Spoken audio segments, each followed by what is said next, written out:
And I was talking to my attorney last week, and I decided I'm giving every one of you $200,000. So thanks for showing up.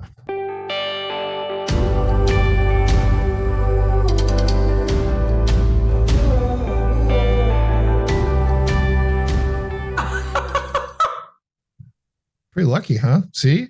Coming to the webinar pays. Okay, so I'll probably be dead tomorrow, and you're going to have this money, $200,000 a piece. That's a pretty good starter kit, right? And what I want you to do in your pairs is to talk to each other, and I want you to answer 3 questions. The questions are, what is your purpose? What are you trying to do? What is your objective? Okay. Why is this your objective?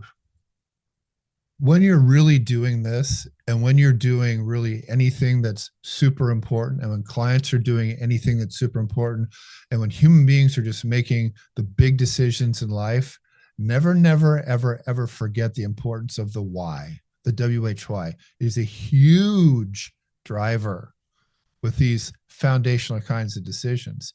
And if I'm going to be so kind as to give all of you $200,000 as an exit prize for putting up with me for 64 years, you should at least take a minute and think, well, why am I doing this? Because you should know, okay? And the third thing, this, and we'll talk about this some more, is the how, okay? How are you going to invest?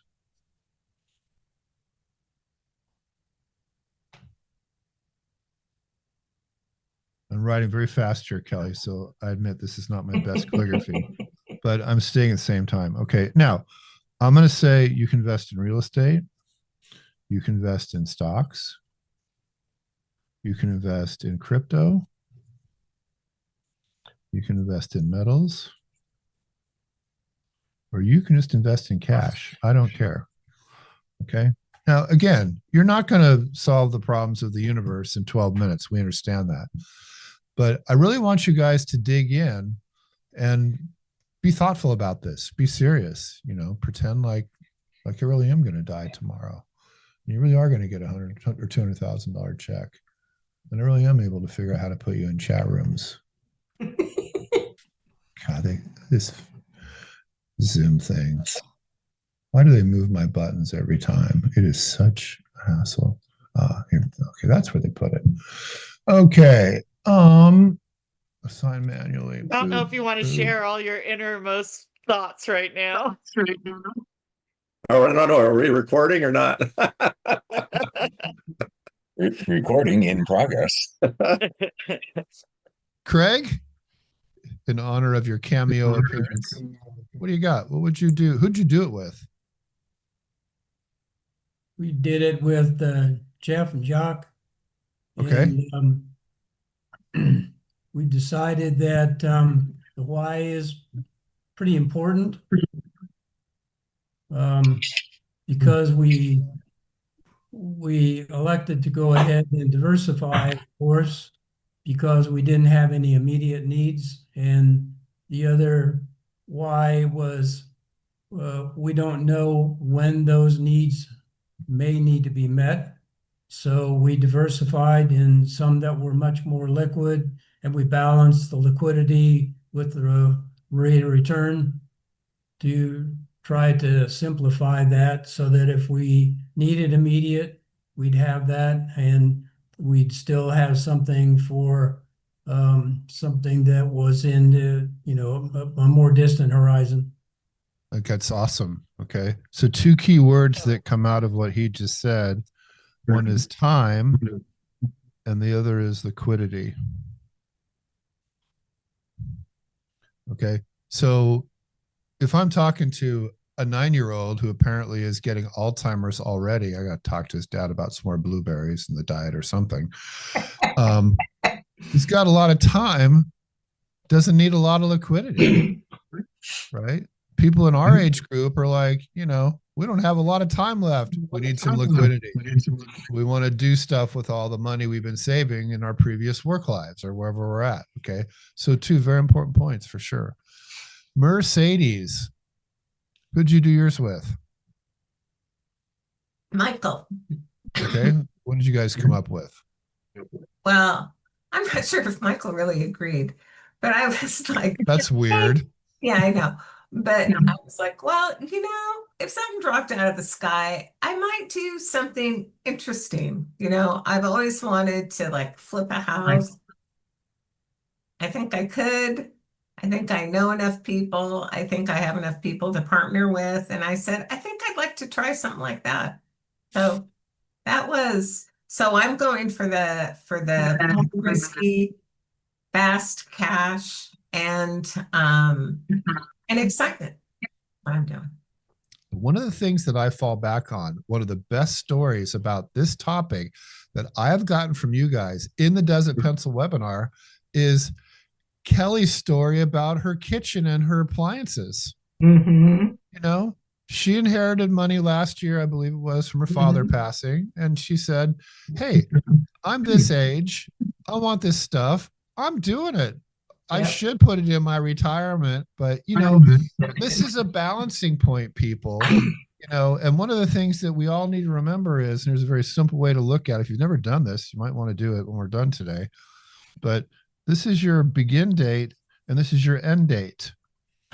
Okay. And we all have them. And so the exercise is put an X on, where do you think you are right now on your line? And I'm telling you, I've done this with clients, and it's kind of a freak out when people have to face their mortality. I'm like, well, dude, you just got like $1 million from your parents or your uncle or whatever. I go, kind of the conversation we're in. So that is another excellent point is, hey, I want to do this thing, like Mercedes said, remodel the house or whatever before I go. I'm going to do it. There is something to be said about that. I was just reading an article that said something about, well, for us in our 60s, the timeline for doing stuff, 12 more years. Yeah. You think about I don't believe that. But see, you don't believe anything Michael says, so that makes sense too. Chris, what are you doing with your 200 grand? Christine will tell you all about it. Okay.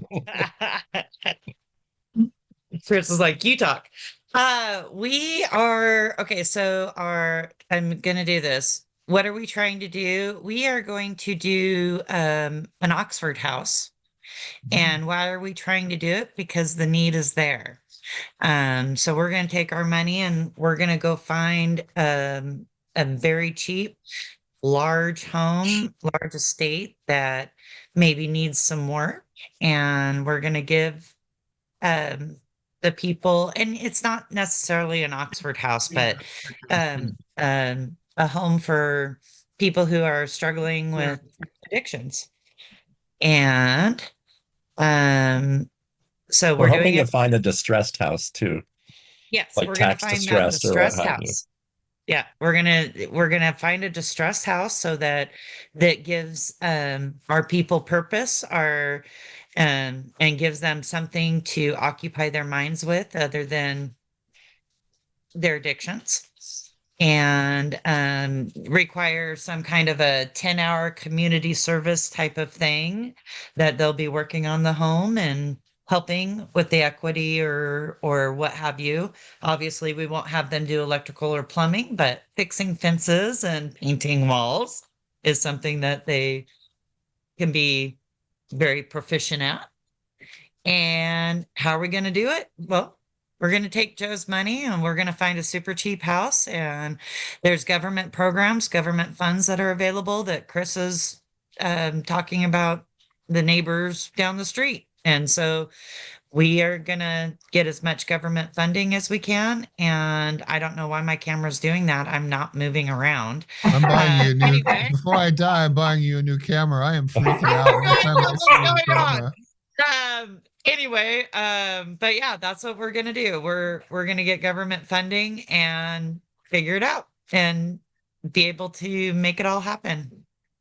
That's And great. we think, and because the money's coming from Joe, we think that'll make him proud because it's worthwhile.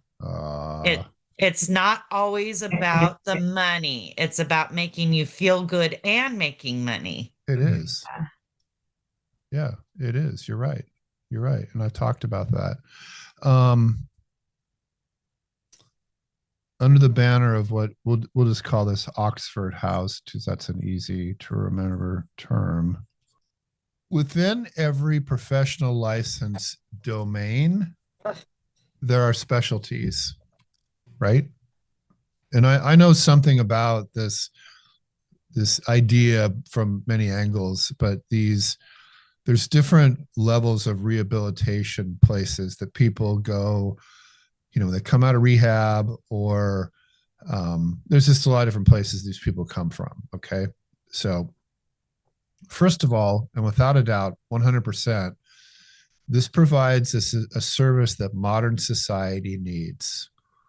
Okay. It just does. Now, if all you do is listen to Cairo radio in downtown Seattle, you would think the entire city of Seattle is just the zombie apocalypse with people just propped up on meth, and there's pieces of foil from South Lake Union to Northgate. And I love Cairo, but it's a real problem. I know we have people from other parts of the state, different parts of the country. But regardless of whether in a metro area or not, these facilities, we'll call them Oxford House, they provide a very strong public service. And if that's your thing, that's a super strong why for a lot of people. Okay. The second thing is they are huge cash cows. Oh my God. I've run the pro formas on these things. And when you look at the kind of food they feed these people, which is kind of like prison food, it kind of is. And the amount of money, it's a simple equation. It's this much rent, this much expenses is this much net. And an average client will spend $6,000 to $15,000 a month for a room and some food. That's on a 30-month, stay or a lease, whatever you want to call it. You find an old house and you can put, we did a pro forma on one of these. We put 8 bedrooms in an $800,000 house. We were making almost $40,000 a month after expenses. Okay. So they can be an extraordinary investment for cash flow. Okay. Much stronger than the average duplex. Okay. But you're also in that specialty nuance of what I'll call Oxford House. There's another element to that, which is now you're running a business. It's not a side hustle. It's a full-time business. And depending on the level of service that you provide the clients, you are now at the whim of the Department of Licensing. And that's a whole nother layer that you may or may not want to play with. Okay. But if I was younger, so like if I was 35 years younger, there are 2 things that I would have, if I was going to relook at this industry from an investment perspective. One of them is these places. Okay. And I had plenty of chances to invest in apartments. And, apartments and rents and that whole discussion has sort of been like a post-COVID phenomena. We didn't really hear about that a whole lot before 2020-ish. I mean, some, but not like now. Okay. So if I go back 30, 35 years, I probably still wouldn't be in the apartment business because I hate the management part. But I would look at these rehab facilities, and the other thing that I would do is 2 words: mini storage. Because those are super cheap to build. They are super high rent per square foot. And best of all, you don't have to deal with people.